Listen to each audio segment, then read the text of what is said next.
Good, Jayzo, you good? Hey everyone, it's Jayzo here. I just dislocated my right shoulder, unfortunately. Got on camera, about to go to the hospital. Doctor, thank you very much. Thank you. Yeah, you're welcome. Thank you. Glad you're feeling better.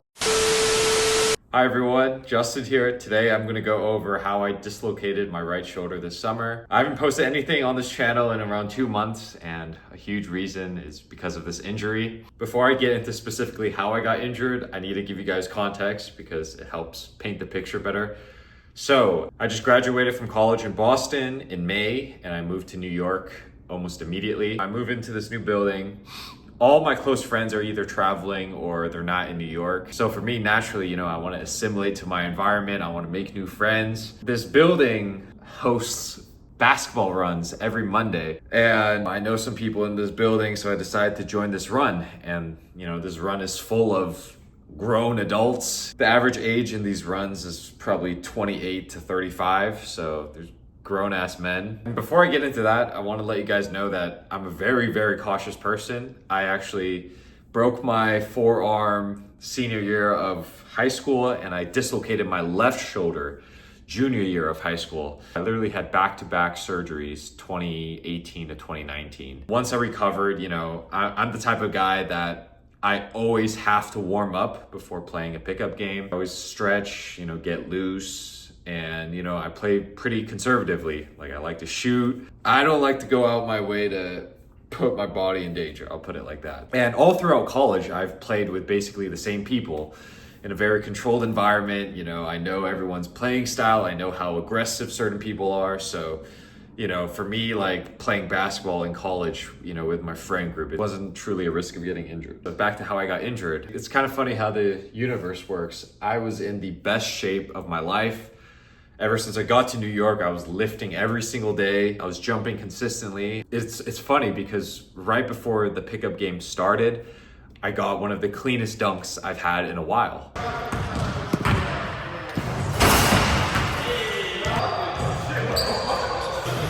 Entering this game, you gotta understand, this is the best I've ever felt. Felt really strong, athletic, but also same time, light enough to, jump. Felt explosive, twitchy, and I was honestly at a point where I was ready to take my dunk journey to the next level. That particular run, around 20 plus people showed up, and I was one of the first people in the gym. So I get to play first, but then, usually they play games to 11, but because there's so many people, we cut that down to games to 7, 1s and 2s. And so naturally, already the atmosphere is very intense. It's very competitive. And, no one wants to lose, right? My team gets the head start. I miss a few shots.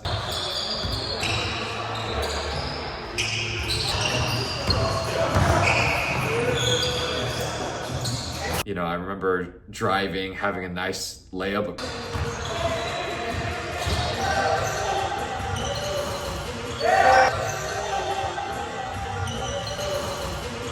I think we had 4 or 5 points and they had 1 or 2. So we were about to win. So the guy guarding me, I could noticeably tell he's trying to play better defense. So during this play, I drive in, I get double teamed. I try to find the open person, but they're closing in on me pretty tight. I can't really see. And then so I'm at a point now where, okay, this is probably just gonna be a jump ball. The guy grabs the ball, so we fight for the ball naturally, right? I'll say on my end of things, I was pretty naive because a part of me genuinely thought someone was just gonna be like, oh, okay, let's just jump ball, whatever, right? If I was playing with my close friends, one of us, after probably 2 or 3 seconds of struggling, would have just been like, oh, let's just do a jump ball, right?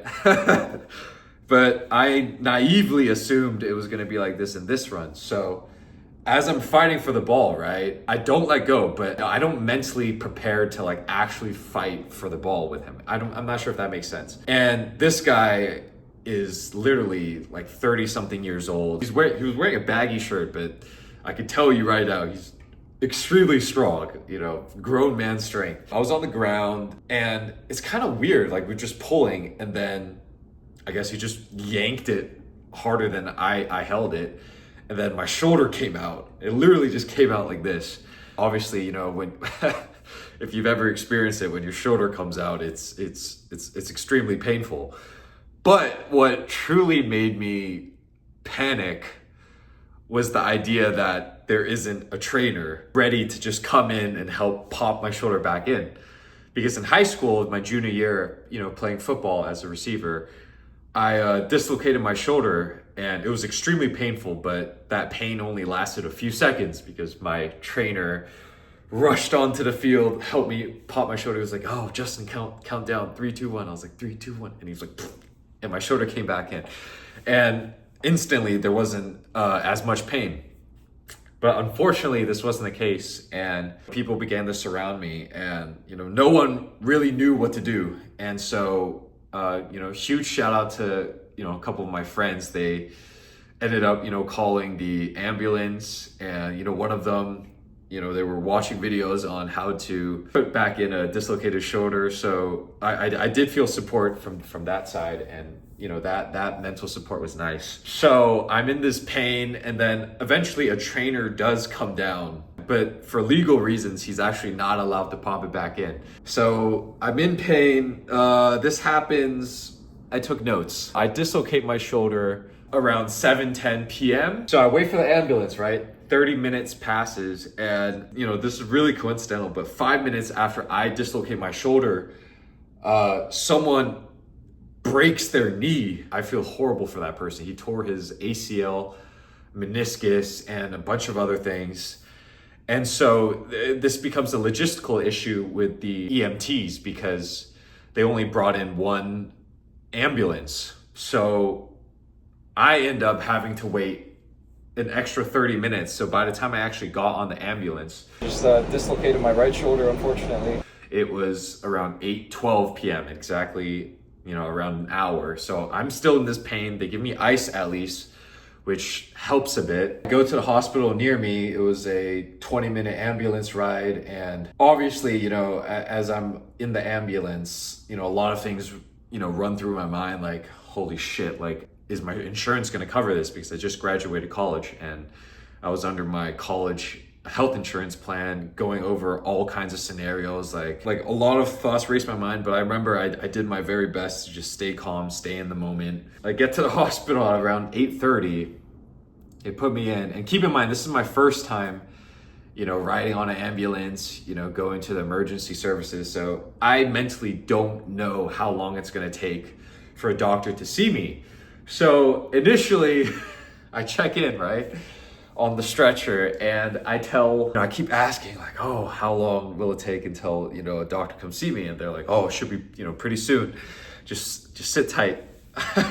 Long story short, I end up having to wait 2 full hours before getting seen. But looking back at it now, I realize like that's just the nature of the US healthcare system. So this wait time is actually considered okay. So I was in excruciating pain for 3 hours, and it was really painful. I don't think I'm doing the best job at expressing how painful it was, but like the only thing I could say is I try to block this experience out of my mind. I could clearly tell all the nurses and the workers there are exhausted. They're not really in the mood to help. I'm on ChatGPT asking, should I pop my shoulder back in myself? Like, what should I do in this scenario? And I think for me, like, I just tried to stay present. Every 30 minutes, I tried to get the attention of the staff, and then I had to get x-rayed. Then eventually the doctor does come, and then at around 10:34 p.m. the doctor comes in,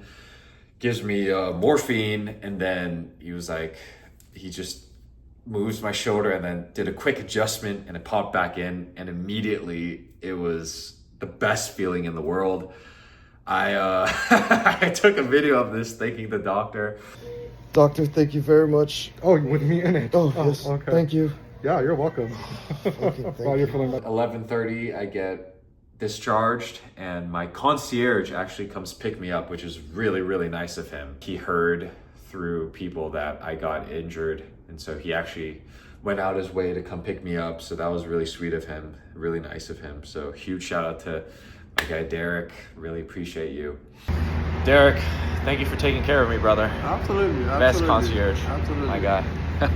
Yeah, that's how I dislocated my right shoulder. I'm currently 6 weeks post-op, post-surgery, and it's doing good. Obviously, I got a lot skinnier, but it's okay. You know, I'm really grateful that I'm healthy again. I'm gonna make this a series. Next video, I'm probably gonna cover, you know, surgery. The next few episodes, I'm gonna cover my recovery and everything. So if you guys wanna see that, stay tuned for that. I definitely am not giving up on the dunk dream, by the way. I renamed this channel Dunk to Green after my surgery because I realized that playing basketball is not sustainable. I think I'm gonna have a couple years left of a dunk journey in me, and then I'm gonna transition into golf, entertaining golf content. So stay tuned for that. Like, comment, subscribe if you enjoy this video. See you guys on the next one.